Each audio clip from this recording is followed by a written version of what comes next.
Hey, what's up, everyone? This is Jason Tucker, WPwatercooler, episode number 97. Today we're going to be talking about the top tips for WordPress blogging.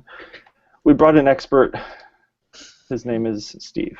So let's go around the room real quick here and get everyone introduced. We're going to start with Adam. Adam, tell us about yourself. I'm Adam, and I have a blog, and I'm currently in my garage. Nice. And those things are related.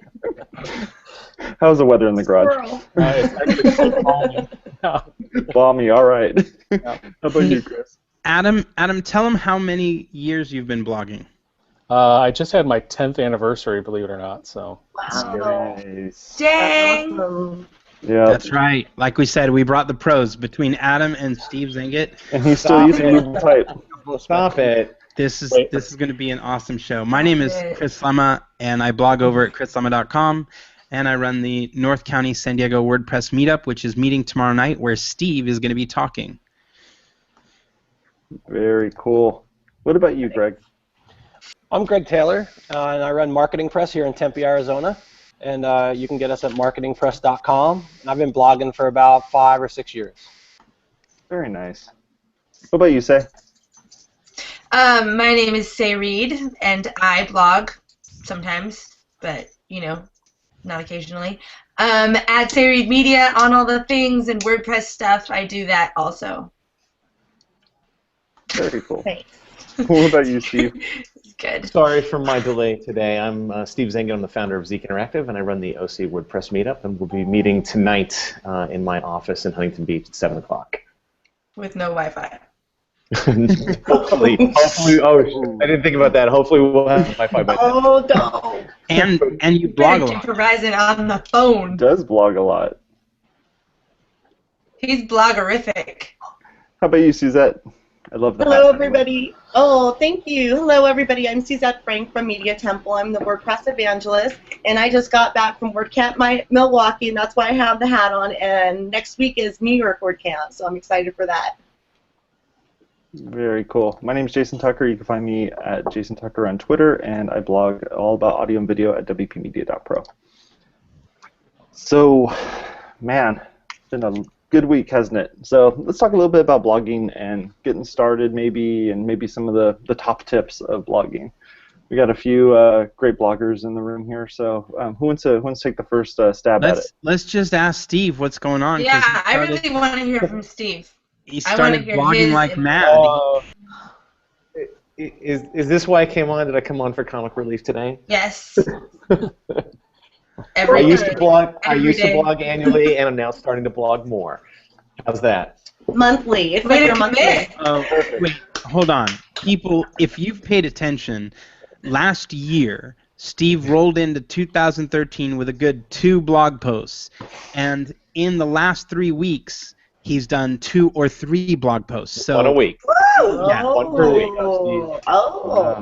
But you're not committing to weekly, right? You're not committing to weekly? Well, I'm going to catch up. I'm trying to catch up to Chris. I'm doing weekly, then I'm going to do daily, and then I'm going to do 3 times daily. And I think that in about 5 years. Wait, are we still talking about blogging? Oh. Go on, move on. Steve, move on. I think this is a real big part of it for me. So I have a question for both Chris and Adam, and that is, which WordPress plugin are you using for the magic that was last commitment? The commitment plugin that allows you to make those commitments and stick to it. What's your secret? Adam, do you want to tell her? Or? You could tell her. WP do it already? What? Adam and I have a plugin on GitHub, but it's a private GitHub account, so you can't actually access it. Yeah. We could potentially sell it to you as a premium plugin, but it would be pretty expensive, say. Yeah, well, and we can't afford to do support, so. Exactly. And you got to figure out the licensing. Yeah. All right. So then what? Yeah. So, I mean, I'll tell you, honestly, I started a habit of reading every day back when I was about 12, and it was because a teacher, really kind of explained and extolled the virtues and values of and benefits of reading every day, even if it was just, her take was just 15 minutes. Just 15 minutes. It doesn't have to be a big deal. By the time I was in college and out of college, I was reading probably somewhere in the order of 120 to 150 books a year, and the benefit of that was that you eventually got used to doing something every day. So I know there are runners, I know there are athletes out there, or folks that go to the gym, and they just do it every day. And if you're a runner and you know that that's what you do, and someone says, "Oh, but it's raining," like I have a friend who just looks at the rain and goes, "Yeah, okay," puts on a light windbreaker or whatever, and then goes running because he's like, "I run. That's what I do every day." Do you read in the rain? He runs in the rain. Do you read in the rain? I don't know how you do waterproof that. paper. I don't run in the rain. I don't run in the plane. And We're in Spain. I read Dr. Seuss every day. And I don't run on the mean. I don't run in Spain, but I read every day, and so a little over probably a year and a half ago or whatever, I started writing every day. And initially it was stuff I really, really knew easily and well, so I could sit down and write for 20 to 30 minutes without a problem. Over time, you'd start tackling more difficult stuff. The other day I wrote a post that probably took me 2 hours of writing, which is not normal, but there was a lot of step-by-step writing, and so I was taking some screenshots and writing and taking screenshots and writing, and so it took a longer time. But I think that at the end of the day, I guess my main point is you do it by doing it and working at it, and when you miss a day, you circle back and you start the next day, and you don't worry about it. You don't stress over it. You're not trying to keep a record. You just keep doing it, and eventually... wait, we're keeping a record. I just want you to be clear. eventually you just... You were wondering, we are. You develop a habit, right? It is, and it's hard to start that habit too, because I remember one time, a long time ago, I was in a 30-day blogging challenge with Chris and Jason and a bunch of people, and it was so hard. I did it, but it was so hard to blog every day. Thanks for not incriminating me. I appreciate that. So the biggest thing I always tell everybody about, how to get started blogging and how to keep the momentum rolling is to give it the time that it deserves in order to get things going. So a lot of it is just scheduling the activity just like I'd schedule any other business activity. And I always say that. So I have certain time from 6:30 to 7:30 in the morning, I'll start working on posts, and I just make sure that I have them, I have that time blocked out just for writing, and I can, I'm able to commit to that. Yeah. Hey, speaking of committing to things, Adam, I've heard you have a little bit about something to say about blogging. Yeah, I do a little thing when I encourage new bloggers, and I just call it blogging's like sex because it's fun. But it goes like... Blogging is fun when you schedule it and force yourself to do it. I do not schedule it. Just like sex. But yeah, so my little thing is that blogging's like sex. It's going to be awkward at first. Protection? Yes. But it is going to be awkward at first. You have to get used to it. Second thing is it does get better with experience. Like, it just gets easier. Next thing is that blogging's like sex. It's not always going to be awesome. And sometimes if you're like... Sometimes it's just routine. Hey. I meant you hire a writer. Hey. Come on. That's not one of my points, but it could be that you could hire a professional. Who's a stand-in is what you're saying. Yeah. So the next one is wrong. The next one's blogging's like sex because sometimes it's lonely. I would comment. And then lastly, blogging's like sex. When it's right, the earth shakes. So you just know when you get it right? You blog alone a lot, Adam? Adam wrote a single post about why Snapchat was a bad thing and worth removing, and that post got how many? What kind of traffic did it get, Adam? I know in one day it got 1.25 million uniques or whatever. So wow. Yeah, that was cool. I think anyway. Yeah. So there's no magic plugin commitment. all that good stuff. So do you guys use anything WordPress related to blog, like editorial calendar or some other fancy schmancy edit flow, that type of stuff? Edit flow. I've used that before, and I use that on blogs that we manage, like as a company, to keep the bloggers just to keep the content flowing. Personally, I just use Simple Note. I use Simple Note to just keep my topics going. So if I'm driving in the car and I remember something and we hit a stoplight, I'd stop and write it down. Or if I'm in a meeting and it's really boring, I'll start writing down ideas. So something like Simple Note totally works. And then sometimes even, believe it or not, I'm away from the internet, so I actually will write posts in Simple Note and then just copy and paste them later. But I like using Evernote a lot for different ideas. And That's one for Evernote. I love Evernote. Drafts and whatnot. You can also do audio posts with Evernote. It's really handy. Like, you could just talk into it, and it does a really good job. So you could do that as well. And then to get distraction free, I actually write with my iPad sometimes using that WordPress app. I find that pretty helpful just to get away from my computer because it's got too many things going on or whatever. Sometimes just go into a coffee shop or whatever and having 30 minutes to write, you can pound out a post. I'm not even going to touch that. I store ideas.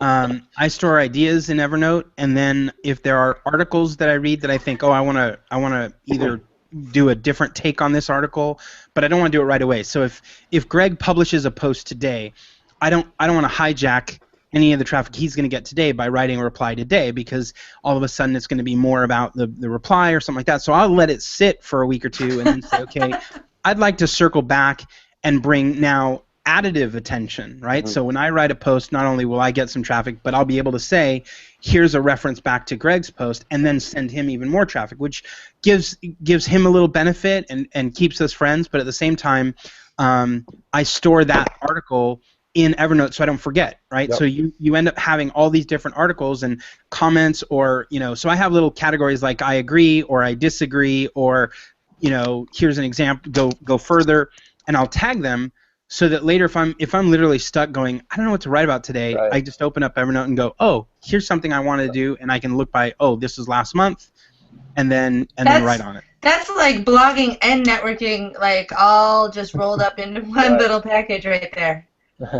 Okay, there's a plugin tool. There's a plugin tool for Evernote called Syntonote that you may want to take a look at. Ooh, what does that do?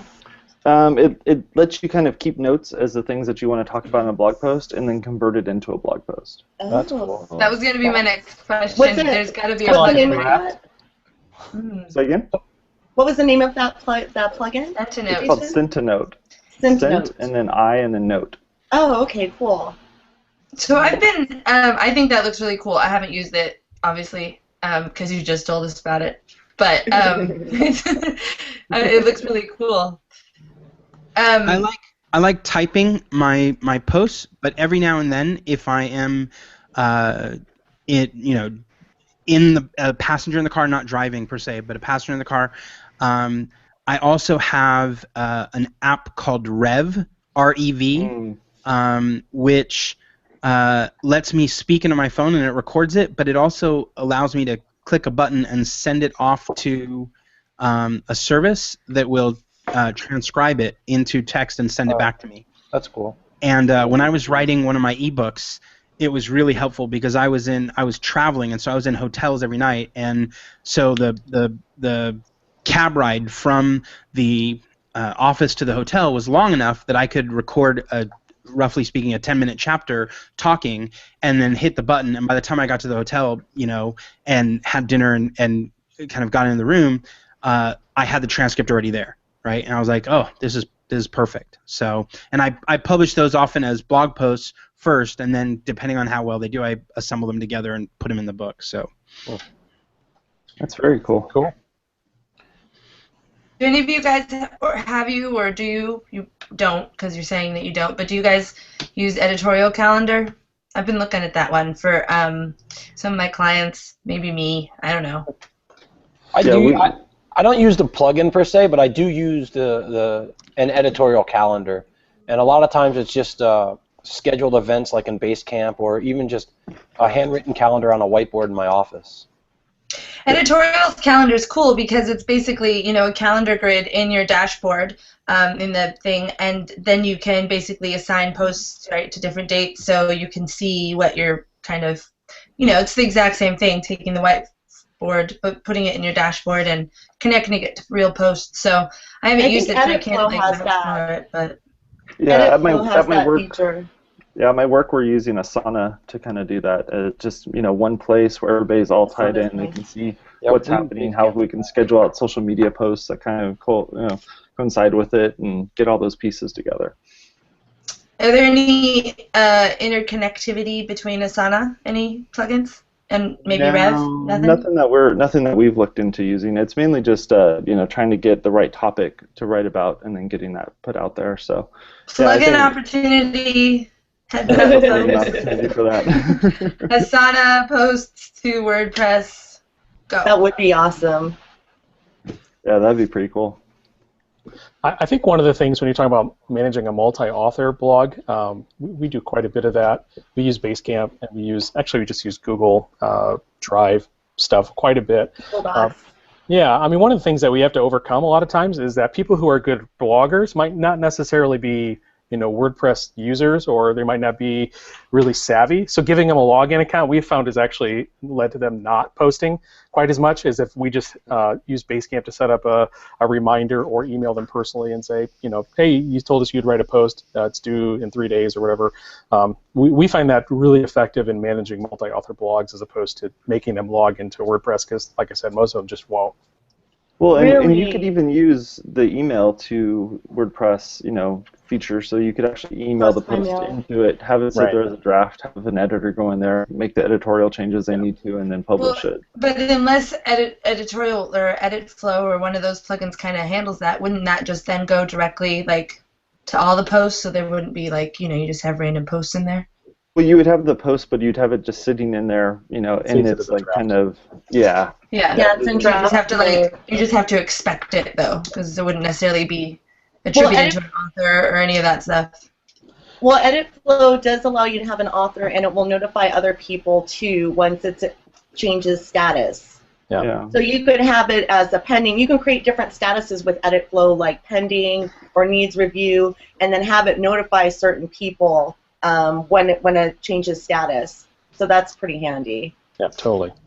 I just actually looked up a plugin that would notify. I was working with someone that when I would edit something for them, they weren't getting any notifications at all. There's no default notification that something's been changed, or that it says submit for review as a post, but it doesn't say it doesn't do anything when you submit it for review. So there's actually a plugin, I can get the name of it, that just sends an email to the admin when something is submitted for review. So it's not as bulky as EditFlow, but it's just like a... Is that the WP site? Is that like WP site post status notifications or something like that? Well, hold on. I'll look it up where I sent it. I'm going to go get it. So here's a question I have for, I guess, Chris and Adam. A lot of the content that we find for our blog, we end up recycling different questions that clients ask us, or questions that they should be asking us. How else do you guys go about finding relevant, good topics to constantly keep the content train rolling? I know personally for me, I don't read books like Chris does. He's apparently got way more leisure time than I do. I do read quite a bit of other people's blogs. You use various RSS readers to kind of keep up with what people are saying, and like Chris mentioned earlier, that kind of sometimes generates topics all by itself because you agree or disagree with something. So I use stuff like that. I know people who kind of just game Google, so they'll go and they'll see what people are searching for on their site, or something they want to be rated highly, and then they write content around that. I don't personally do that. I find that to be very cheap content. Those people aren't going to stick around and become subscribers, or be my new best friend or whatever. But it's a great way to produce initial content, though. When you're just starting to build out a blog for a business or something, it's something that can give someone, especially business owners, who I work with, they're not writers, they're not trying to be bloggers, but they need to have some base content. So doing that, just judging it, strictly SEO writing, while it may not be totally authentic in the long term is, I think, in the short term, kind of writing around the topics can help flesh out content. So yeah, that's part of that. Had to add that as a caveat. I think that's part of that. It's going to be awkward at first thing, just getting that content out there, and then you start to learn what your audience responds to. Sometimes you have to use the internet at first, you know? Yeah, you'll learn what people respond to, and then you'll start writing around that. So. Getting your content out there is one thing, but what are, Chris and Adam, what are you guys doing to let people know that you have new content? I mean, do you have like a regular thing that you do to let people know that you have new content out there? Well, one of the things that, to answer both your questions, one of the things that Greg, I do is I am part of a couple of Facebook groups, the Orange County one and the Advanced WordPress one, and so people will ask questions there, or there'll be topics there that people are wondering about, and so that is a source of topic ideas, and Suzette, that's also where I may push that same content right back and say, okay, you were asking this question, here's my take on it, and so it helps that specific person who was asking the question, but also attacks the broader dynamic of more people being interested in knowing that take. The other thing is, Greg, in terms of topic, I find it's helpful to have kinds of categories, kinds of topics. So.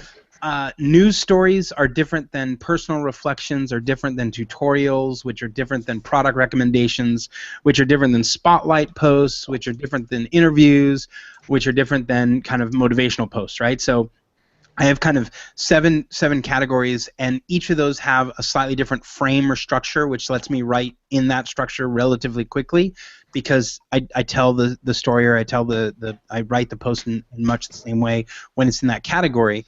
But because I have those categories, it's really easy to go, okay, who haven't I interviewed yet? Or what products haven't I reviewed yet? Or what spotlight, where would I like to kind of put a focus on, someone who's doing something well? Because like Say said, you're doing networking. Well, the benefit of the blog is not just to write all about me. It's to write about other people, things allowing me to point my light onto what I think is out there that's interesting and special, that other people go, oh, hey, thanks for that. Sure. Oh, great tips. Building community, man. Specifically, I use the default Facebook plugin, which does a really good job of integrating with WordPress and then sending that to I have a Facebook page around my blog, so it sends that and I can share and so on and so forth. And then I use the default Jetpack sharing options also so when I do a post, it automatically goes out on Twitter and to LinkedIn and to Google Plus. Yeah, that was going to be my next question. Like, how do you feel about automatically posting? I think I prefer, like what Chris was saying, like really targeted and really reaching out to the community and saying what they're asking and posting relevant content. But I do use the Jetpack sharing plugin, and it's awesome. But I think it's important to also combine that with what Chris is saying, where you have that personal touch, where you're actually reaching out to the people and giving them information they need and helping other people in the process. Yeah, I look at those channels really as nothing different than I would look at my RSS feed or my email feed. Sure. I really just feed that one time a day, and then it just kind of notifies everyone. And so they know what to do from there.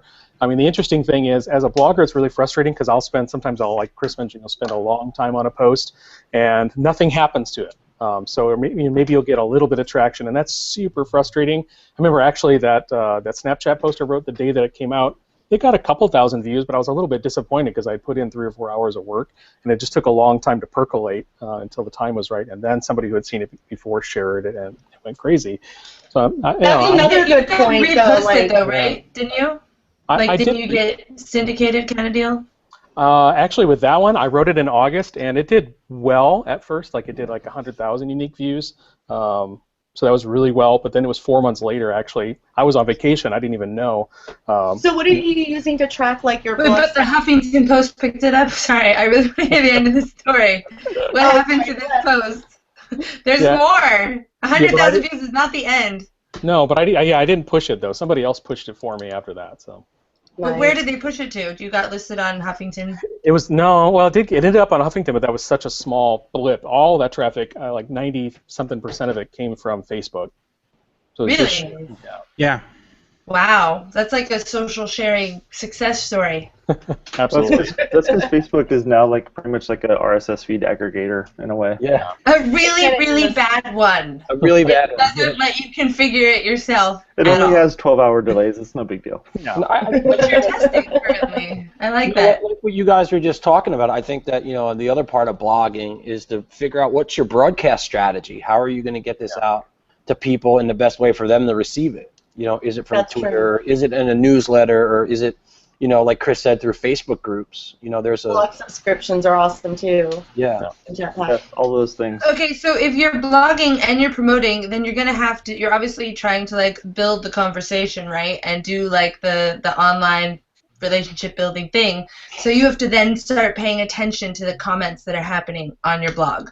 So do you guys have any secrets to how you manage comments or deal with spam or spam type comments? I think those are different questions. They Chris, you are want to jump in totally on different questions. Answer all of them. Go. that? I mean, I just try to, if people tweet at me or, leave a comment or whatever, I'm just polite and respond if I can, or, it probably looks douchey to some people, but I do retweet people's nice comments sometimes because it just gives me an excuse to push that link out again. Stuff like that. No, that's a great idea. Douchey at all. I don't think it's someone douchey said at all. this. Yeah. Me neither. Some people in my world definitely think it's douchey, so yeah. I've never... They're just jealous. Mm. They are jealous. Yeah. No one say anything nice about them. Eat my dirt. I do deal with My blog spammers, post. not spammers. I deal with trolls pretty aggressively. Yeah. I actually wrote a blog post. I'll dig up and share the link about how I deal with them. Typically, I try to respond to them by trying to pull them back into the conversation as opposed to just straight up trolling. That's so human of you. I know, but then I block them. I have no problem blocking somebody, but I do try to steer them back. I find that probably 75% of trolls are really just misguided. They're just trying to be a smart ass. Or misinformed, oftentimes as well. Well, I thought they were just bored and wanted to cause trouble. Or trying to be a smart ass. It took Yeah, me trying to be a smart ass, yeah. It took me a long time to realize that the website was named chrislema.com and that I had total control over the property. So, I know it's silly to say, but when someone writes a comment, you kind of feel like, well, they wrote it, so I should let it stand. And so all of a sudden I was letting some comments stand that I really didn't like. And it eventually kind of built up the muster to go, you know what? Delete. And so I'm now, if it furthers the conversation, if it's helpful, even if they disagree, but it's helpful, Right. and a useful perspective, I let it go through. But if it's just a jerk to be a jerk, even if they don't use foul language or whatever, I just it's my site. Delete. Right. They can go write a full blog post about it somewhere else if they feel like, doing it, but I don't need to hear it here. So. Yeah. That's true. And they need like links in your blog post too. Yelp for bloggers, for blog commenters or something. They can go leave a bad blog comment review. I actually have no problem searching back to their IP address, finding who they are, and outing them. I found that to be pretty effective. It isn't as hard as you would think it is, but and that's kind of been it's the opposite of passive aggressive, but it feels really good to out it. Yeah, so I bet that's satisfying. Aggressive. Right. Pretty much. You seem so mild-mannered, Adam. So Adam, are you saying that you use Tor with a VPN in order to be able to leave comments? I'm sorry? Do you use Tor with a VPN connection to leave comments?